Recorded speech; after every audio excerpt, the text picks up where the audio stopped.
18 मार्च 2026 चंडीगढ़ का सबसे पॉश और सुरक्षित माने जाने वाला इलाका सेक्टर 9। दिन के उजाले में एक मशहूर प्रॉपर्टी डीलर जिम से बाहर निकलता है, अपनी लग्जरी एसयूवी में बैठता है और तभी गोलियों की तड़तड़ाहट से पूरा इलाका गूंज उठता है। शुरुआत में लगा कि यह गैंगस्टर्स की आपसी रंजिश है। पुलिस ने जांच शुरू की, टीमें दौड़ाई, लेकिन जब इस मर्डर मिस्ट्री के तार सुलझे तो चंडीगढ़ पुलिस के भी होश उड़ गए। इस हत्या के पीछे किसी खूंखार गैंगस्टर का दिमाग नहीं था, बल्कि सेक्टर 35 में रहने वाली एक 50 साल की हाई सोसाइटी महिला का हाथ था। एक ऐसी महिला जिसके पति पंजाब के एक बड़े जमींदार और आड़ती हैं और जिसके परिवार का एक सदस्य पंजाब पुलिस में एडीजीपी रैंक का बड़ा अधिकारी है। नाम है अमरीन राय, लेकिन एक करोड़पति हाउसवाइफ। आखिर सुपारी किलर कैसे बन गई? कैसे उसने खूंखार लक्की पटियाल गैंग से डील की? और न्यू चंडीगढ़ के उस 15 करोड़ के लैंड डील में ऐसा क्या हुआ था जिसने इस पूरे खूनी खेल की नींव रखी?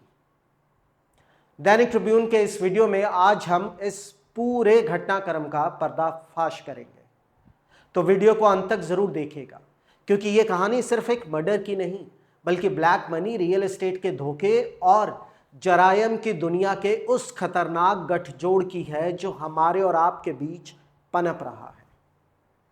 नमस्कार, मैं हूं परवेश पामल और आप देख रहे हैं दैनिक ट्रिब्यून। और किसी भी क्राइम को समझने के लिए सबसे पहले मुजरिम के बैकग्राउंड को समझना जरूरी है। तो सबसे पहला सवाल, यह अमरीन राय आखिर है कौन? अमरीन राय कोई आम अपराधी या हिस्ट्री शीटर नहीं है। 50 साल की अमरीन चंडीगढ़ के बेहद पॉश सेक्टर 35A के एक शानदार एक कनाल के बंगले में रहती है। वो एक संभ्रांत परिवार से ताल्लुक रखती है। उनके पति पंजाब में एक बड़े एग्रीकल्चरिस्ट और आड़ती हैं। और इतना ही नहीं, पुलिस महकमे में भी इनकी गहरी पैठ है, क्योंकि अमरीन के करीबी रिश्तेदार पंजाब पुलिस में एडीजीपी रैंक के एक बहुत सीनियर अधिकारी हैं। यानी पैसा, पावर और रसूख, अमरीन के पास किसी चीज की कमी नहीं थी। और वो तकनीकी तौर पर कोई प्रॉपर्टी डीलर नहीं थी, लेकिन ट्राई सिटी के रियल एस्टेट मार्केट में वो अक्सर करोड़ों की खरीद फरोख्त करती रहती थी। यही इनकी मुलाकात हुई 31 साल के चमनप्रीत सिंह उर्फ चीनी कुब्बा हेडी से। चीनी एक जाना माना प्रॉपर्टी डीलर था। दोनों एक ही जिम में वर्कआउट करते थे। जिम की जान पहचान जल्द ही बिजनेस पार्टनरशिप में बदल गई, लेकिन दोनों को ही नहीं पता था कि यह पार्टनरशिप एक दिन मौत का फरमान बन जाएगी। और इस पूरी दुश्मनी की जड़ है न्यू चंडीगढ़, ट्राई सिटी का वो इलाका जहां आज रियल एस्टेट के दाम आसमान छू रहे हैं। साल था 2025। अमरीन राय न्यू चंडीगढ़ में एक बड़ी खेती की जमीन खरीदना चाहती थी। चीनी ने उन्हें 8 एकड़ का एक लैंड पार्सल दिखाया। सौदा तय हुआ लगभग 12 से 15 करोड़ रुपए के बीच। अमरीन ने तुरंत करीब 4 करोड़ रुपए टोकन मनी यानी बयाने के तौर पर चीनी को दे दिए, लेकिन बाकी के 8 से 10 करोड़ रुपए कहां से आने थे? अमरीन का प्लान था कि वो सेक्टर 35 में मौजूद अपना एक कमर्शियल शोरूम बेचेंगी, जिसकी कीमत करीब 28 करोड़ रुपए आंकी गई थी। उस पैसे से न्यू चंडीगढ़ की जमीन की पेमेंट पूरी की जाएगी। लेकिन यहीं पर कहानी में पहला बड़ा ट्विस्ट आया। सेक्टर 35 वाले शोरूम में अमरीन के ससुर का भी हिस्सा था और ऐन मौके पर उनके ससुर ने वो शोरूम बेचने से साफ इनकार कर दिया। अब अमरीन के पास न्यू चंडीगढ़ वाली जमीन की रजिस्ट्री कराने के लिए पैसे नहीं थे और डील बीच में अटक गई। जब अमरीन पैसे नहीं दे पाई तो चीनी ने उस 8 एकड़ की डील को बचाने के लिए दूसरे इन्वेस्टर्स को शामिल कर लिया। 8 एकड़ में से अमरीन का हिस्सा केवल कट कर 34 कनाल रह गया, जिसके लिए अमरीन ने कुल 5 करोड़ रुपए का निवेश किया था। अगर बात यहीं खत्म हो जाती तो शायद खून ना बहता। असली धोखा इसके बाद हुआ। पुलिस की जांच के मुताबिक चीनी ने अमरीन को बिना बताए उनका वो 34 कनाल का हिस्सा किसी लांडरा के रहने वाले व्यक्ति को 6.5 करोड़ रुपए में बेच दिया। जब अमरीन को इस बात की भनक लगी तो कि उनकी जमीन उनके पीठ पीछे बेच दी गई है तो वो आग बबूला हो गई। उन्होंने मोहाली के एसएसपी को इसकी लिखित शिकायत भी दी। दबाव में आकर अमरीन को 2.2 करोड़ रुपए वापस भी मिले, लेकिन उनका करोड़ों का नुकसान हो चुका था। प्रॉपर्टी डील्स में अक्सर ब्लैक मनी का इस्तेमाल होता है। ऐसे में पुलिस या कोर्ट के जरिए सारा पैसा वापस पाना लगभग नामुमकिन था। अमरीन खुद को ठगा हुआ महसूस कर रही थी। सिस्टम से हारने के बाद उन्होंने एक ऐसा रास्ता चुना जिसकी वापसी नहीं थी। एक घरेलू महिला जब बदला लेने पर उतारू होती है तो वो क्या नहीं कर सकती।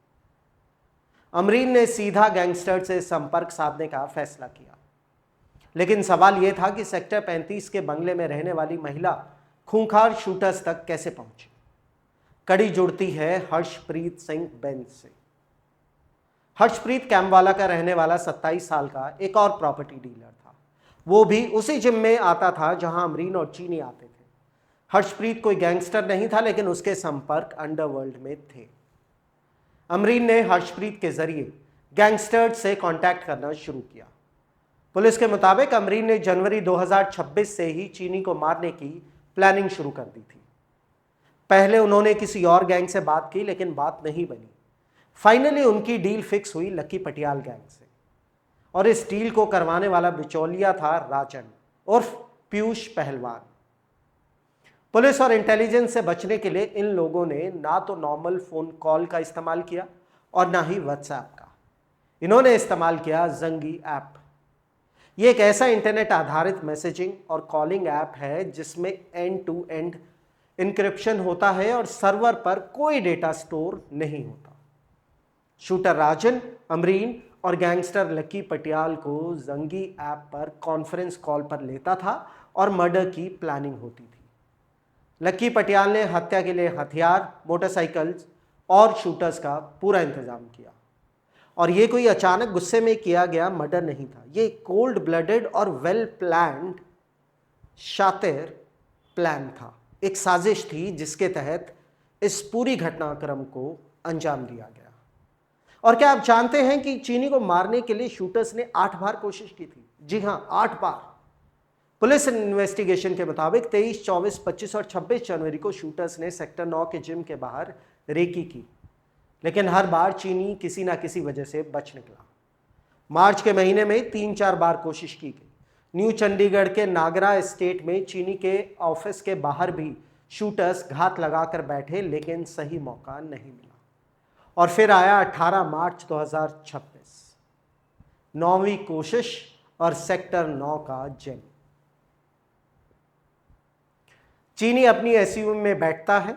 शूटर्स राजन और प्रीतम वहां पहुंचते हैं और बिना कोई मौका गवाए चीनी पर गोलियां बरसा देते हैं। एक प्रॉपर्टी विवाद का खौफनाक अंत हो जाता है।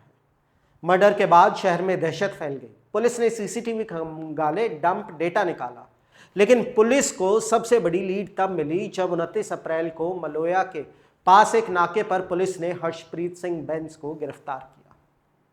हर्षप्रीत के पास से पुलिस को .45 बोर की एक विदेशी पिस्तौल और 2 जिंदा कारतूस मिले। जब पुलिस ने इस हथियार की जांच की तो एक ऐसा सच सामने आया जिसने पूरे केस को पलट दिया। यह पिस्तौल सीधे तौर पर अमरीन राय के नाम पर रजिस्टर्ड थी। हालांकि इस पिस्तौल का इस्तेमाल मर्डर में नहीं हुआ था, लेकिन इसी पिस्तौल ने अमरीन राय को पुलिस के रडार पर ला खड़ा किया। पुलिस ने तुरंत अमरीन को सर्विलेंस पर ले लिया। हर्षप्रीत और शूटर राजन के बयानों ने बाकी की कड़ियां अपने आप जोड़ दी। जंगी ऐप के राज खुल गए और आखिरकार पुलिस ने इस हाई प्रोफाइल मर्डर की मास्टरमाइंड अमरीन राय को गिरफ्तार कर लिया। एक हाई सोसाइटी महिला जिसके घर में खुद पुलिस महकमे के इतने बड़े अधिकारी का रिश्ता है, उसका इस तरह से एक सुपारी किलर बन जाना हमारे समाज और सिस्टम पर कई गंभीर सवाल खड़े करता है। यह केस हमें बताता है कि ट्राई सिटी के प्रॉपर्टी मार्केट में कितना ब्लैक मनी घूम रहा है। जब इस काले धन को लेकर कोई विवाद होता है तो लोग कानून के पास नहीं जा सकते, क्योंकि पैसा 2 नंबर का होता है, और इसी मजबूरी का फायदा उठाता है ये खूनी अंडरवर्ल्ड। चंडीगढ़ प्रशासन और पुलिस अब इस पूरे नेटवर्क को तोड़ने में लगी है। आपकी इस पूरे मामले पर क्या राय है? क्या प्रॉपर्टी की खरीद फरोख्त के नियमों को और सख्त करने की जरूरत है?